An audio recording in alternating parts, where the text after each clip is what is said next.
c'est parti pour le début de cette formation avec Illustrator. La première chose, lorsque je l'ai ouvert, je vais aller créer un nouveau fichier. Je clique sur Nouveau fichier. Je retrouve une interface assez classique chez Adobe. On va pour l'instant simplement prendre un document, on va dire pour impression, A4. Ça, ce sont des paramètres définis. Le reste, on s'en occupe pas pour l'instant. Et je fais créer une illustration. Lorsque j'ai créé ça, j'arrive donc sur l'interface de travail de Illustrator qui contient plusieurs éléments. Donc vous avez la page blanche sur laquelle vous allez créer vos visuels et le bureau tout autour, la zone de travail, qui va vous permettre d'entreposer des éléments pour plus tard. L'espace de travail lui-même, on l'appelle le plan de travail. Ce plan de travail, on l'a créé ici directement en choisissant un format A4, mais on pourrait le modifier après coup. Pour le modifier, vous pouvez soit dans la barre d'outils sélectionner l'icône du plan de travail, un clic dessus, et vous allez pouvoir soit le manipuler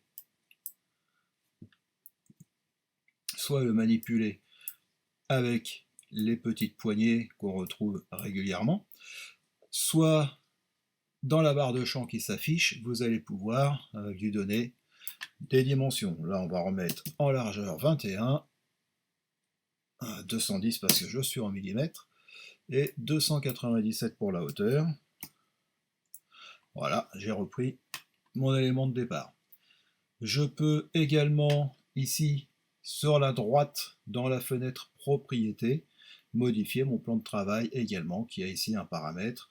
Et vous avez tout un tas d'options, on reviendra certainement là-dessus plus tard.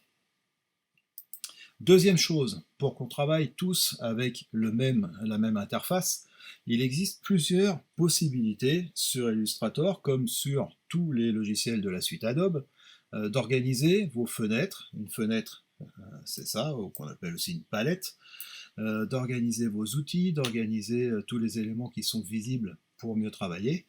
Et vous avez une icône tout en haut à droite qui vous permet de changer d'espace de travail. Je vous invite à directement aller sur cette fenêtre, choisir les indispensables classiques. Si c'est le cas et qu'il y a eu des modifications, choisir réinitialiser les indispensables classiques. À partir de là, nous sommes tous exactement dans la même disposition pour travailler. Nous allons commencer par voir les formes simples. Pour voir les formes simples, rendons-nous sur la palette d'outils qui est présente ici, que je peux déplacer en cliquant dans sa zone sombre et en la glissant vers la droite. Dans cette palette d'outils, sur la première colonne, j'ai un rectangle et j'ai une petite icône blanche en bas du rectangle. Lorsque une icône présente cette petite pointe blanche, ça veut dire que si je maintiens mon clic dessus ou que je fais un clic droit, je vais voir afficher, apparaître les différents outils qui sont cachés derrière. C'est-à-dire qu'une seule icône peut cacher plusieurs outils. En l'occurrence, le rectangle, rectangle arrondi, ellipse, polygone, outil étoile, outil halo, etc. En cliquant sur cette petite flèche à droite de cette nouvelle palette, je peux également sortir cette palette qui va me permettre d'aller sélectionner indifféremment chacun des outils. Je rappelle, première colonne, le carré qui peut être un rond, qui peut être n'importe laquelle de ces icônes en fonction de là où vous étiez auparavant. Avec ça, je vais pouvoir créer mes formes. Pour créer la forme, un clic sur la forme, je clique et je glisse, et la forme est créée. Je reprends la flèche noire pour me dégager de la forme. Voilà, je la déplace sur le gris pour voir que j'ai un contour noir et un intérieur, un fond blanc. Les couleurs de fond et de contour apparaissent ici en bas de la palette d'outils. Elles apparaissent également en haut dans les champs d'options qui concernent ce que vous êtes en train de faire. Je sélectionne ce carré avec l'outil flèche noire. Je peux y modifier son contour. Là, je lui mets une graisse de 8 points. Je peux également, en cliquant à côté de la couleur blanche, changer sa couleur. Et ça, ce sera pareil pour tout ce que nous faisons. Dans Illustrator, il y a systématiquement une couleur de contour et une couleur de fond. Donc lorsque ce carré est toujours sélectionné, en bas des outils, je retrouve également donc, la couleur de fond. Un double clic me permet d'ouvrir un color picker qui va me permettre soit de modifier sa couleur en la cherchant ici sur Color Picker, soit d'y rentrer ici des couleurs que nous avons déjà, soit en CMJN, soit en RVB, soit en hexadécimal. Je fais OK. Donc j'ai créé ma première forme. Cette forme est à peu près carrée. C'est une des possibilités que nous offre Illustrator. Si je clique sans lâcher et que je glisse ma souris, je peux réaliser soit un carré, soit un rectangle. Et si je veux que la forme soit parfaitement carrée, j'appuie sur la touche majuscule et la forme est contrainte. La touche majuscule servira toujours à contraindre une forme. Si j'utilise un peu plus loin l'outil ellipse, je clique et je glisse, je peux créer un ovale, une ellipse, un cercle, etc. Si je maintiens la touche majuscule enfoncée, je vais créer un cercle parfait. Je reprends ma flèche noire pour le déplacer. Voilà. Donc, la touche Shift, la touche majuscule, nous permet de créer des formes contraintes. Je peux aussi me servir des repères commentés pour faire ça. Je clique et je glisse, et je regarde. Donc là, j'ai des repères roses qui apparaissent, ce sont les repères commentés, dont nous parlerons un peu plus tard. Et si j'arrive à une forme parfaite de carré, je vois mon repère en rose en travers qui m'indique que là, j'ai fait un carré parfait. Pareil avec le cercle. Ici, je sais que mon cercle est parfait. C'est un peu plus aléatoire, c'est pas forcément très précis, mais ça nous permet d'avoir quand même rapidement des formes parfaites. Il reste une autre solution pour créer ces formes. Je sélectionne mon outil carré, je fais un clic, une fenêtre apparaît me permettant de donner les dimensions de mon objet. Donc là, j'ai choisi un rectangle. Il fait actuellement 73,379. Bon, ça, c'est ce que j'ai fait auparavant à l'œil. Mettons que je veux un rectangle qui fasse 80 mm en largeur, 80 mm en hauteur. Je fais OK et mon carré parfait est créé. Un détail qui peut avoir son importance, je clique, j'ai la largeur, j'ai la hauteur et j'ai un maillon au bout. Actuellement, il est désactivé. Quand il est désactivé, je pourrais par exemple choisir de mettre 95 mm. Ça n'affectera pas le champ largeur. Par contre, si ici j'active le maillon, lorsque je vais vouloir modifier l'une des dimensions, par exemple la hauteur, il va garder la proportionnalité en modifiant de façon proportionnelle la deuxième dimension. Donc c'est une notion intéressante à retenir, ça peut éviter parfois des moments de galère. Les possibilités que nous avons vues. Soit je prends mon carré, je clique et je glisse. Si je maintiens Shift, je fais une forme parfaite. Pareil avec le cercle. Si je maintiens Shift, majuscule, j'obtiens une forme parfaite. J'ai la possibilité également de me servir des repères commentés. Et j'ai la possibilité de faire un clic, en ayant sélectionné l'outil bien entendu, et de lui donner les dimensions qui m'intéressent. Ce sont les possibilités offertes pour créer des formes simples.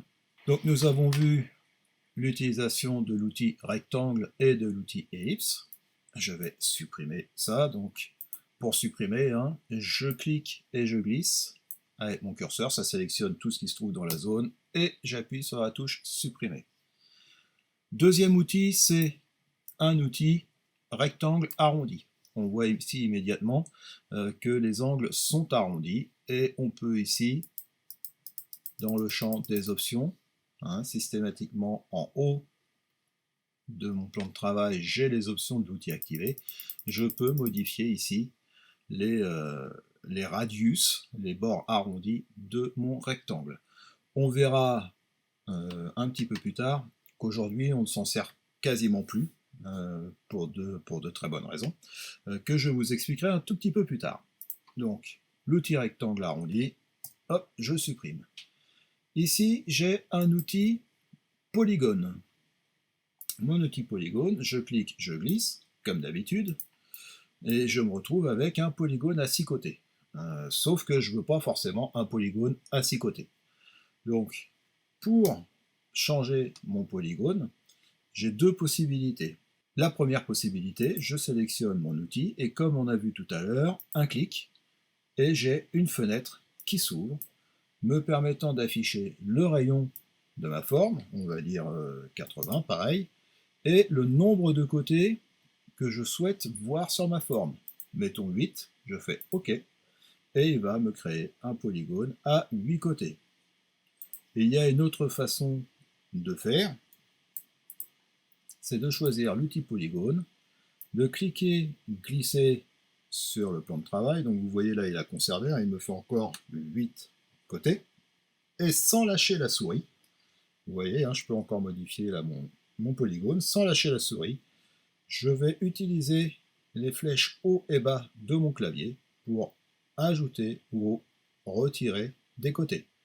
Flèche haut et bas du clavier, ça va me permettre d'ajouter ou retirer des côtés à mon polygone. Enfin, l'étoile, du coup vous l'aurez compris, ça fonctionne comme le polygone à peu près. Soit je clique et je glisse, il me crée une étoile avec les derniers paramètres enregistrés. Donc toujours pareil, je peux augmenter le contour, je peux changer la couleur du contour, je peux changer la couleur de fond. On a toujours les mêmes outils à ce niveau-là. Notez que là, j'ai toujours mon outil polygone sélectionné, donc si je clique, ça me fait une nouvelle étoile. Donc pour pouvoir le manipuler, je reviens sur la flèche noire, et là, ça me permet de manipuler mon étoile. J'ai la possibilité également de faire un clic avec mon outil étoile sélectionné. J'ai ici le rayon 1 et ici le rayon 2. Ensuite, j'ai le nombre de points. Alors, le nombre de points, on les voit, 1, 2, 3, 4, 5. Ça va être le nombre de pointes de mon étoile. Si je mets 6, voilà, je vais avoir 6 pointes à mon étoile. En ce qui concerne les rayons intérieurs et extérieurs, donc je supprime, je reviens, je fais un clic. Le rayon 1, c'est celui-ci. C'est la pointe de mon étoile le plus haut. Le rayon 2, c'est la pointe intérieure de l'étoile, c'est-à-dire le plus bas. Avant de passer à autre chose, je voudrais juste remarquer une des propriétés de mes formes simples. Si je reprends ici mon outil rectangle, je clique et je glisse, j'ai donc créé mon rectangle. Ici, j'ai une barre blanche j'ai une case blanche avec une barre rouge, ça veut dire qu'il n'y a pas de fond. Donc là, je vais remettre un fond, je vais mettre un, voilà. Comme ça, on voit ce qu'on fait.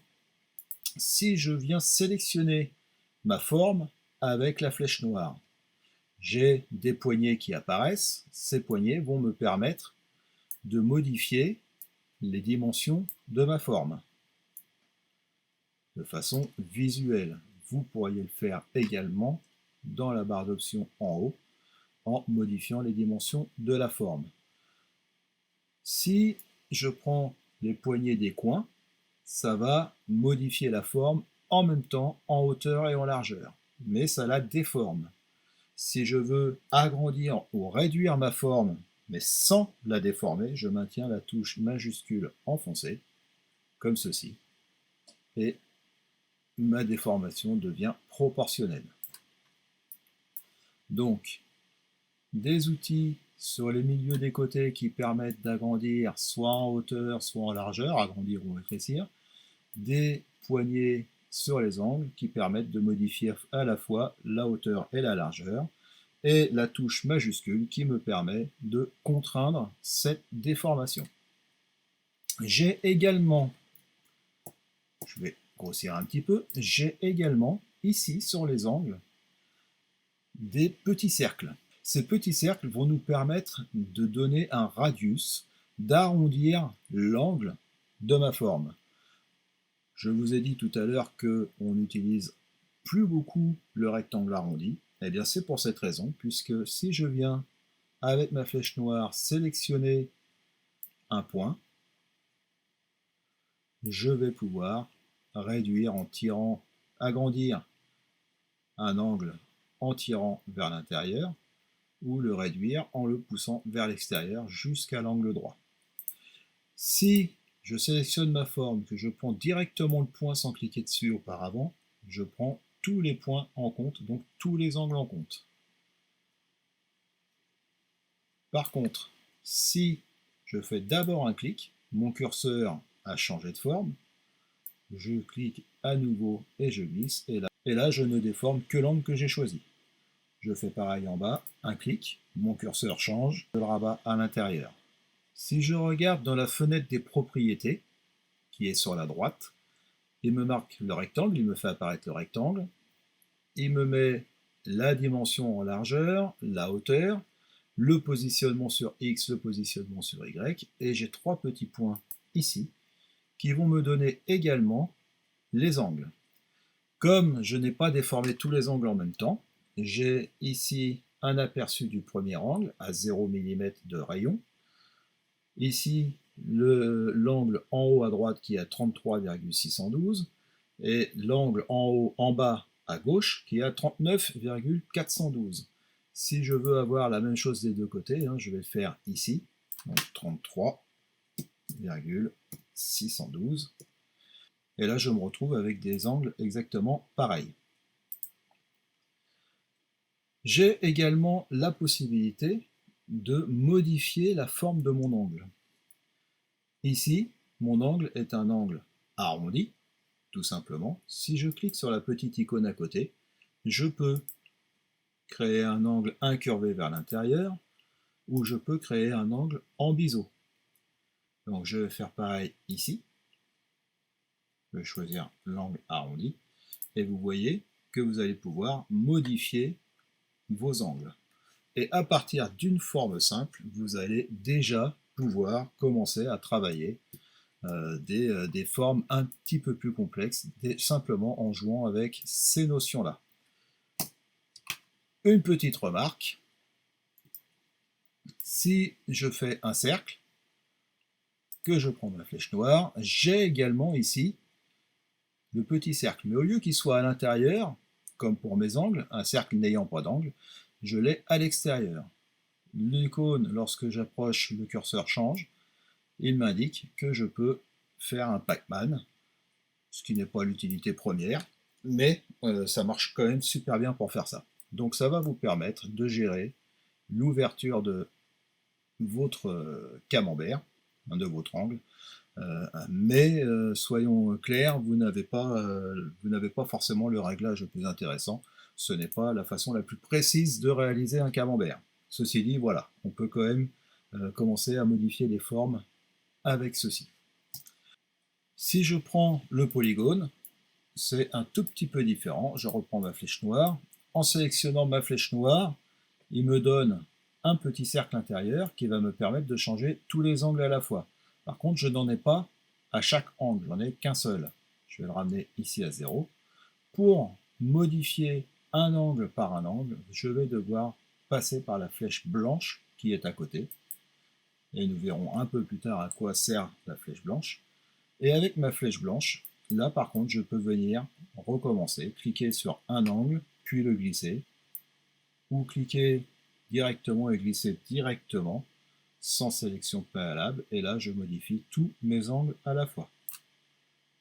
Un clic, mon curseur change, je tire vers l'intérieur, ça me permet de modifier. On retrouve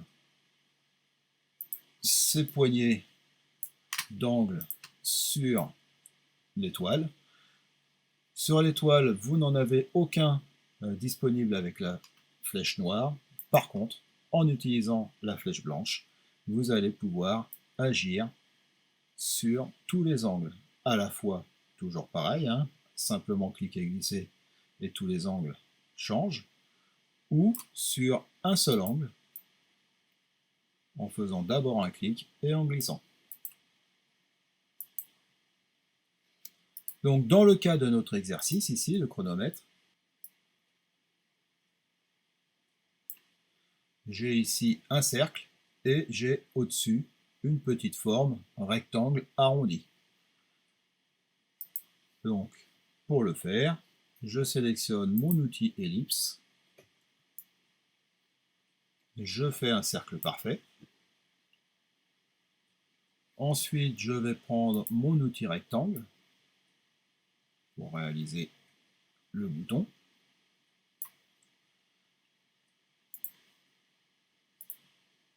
Je vais arrondir mon premier angle.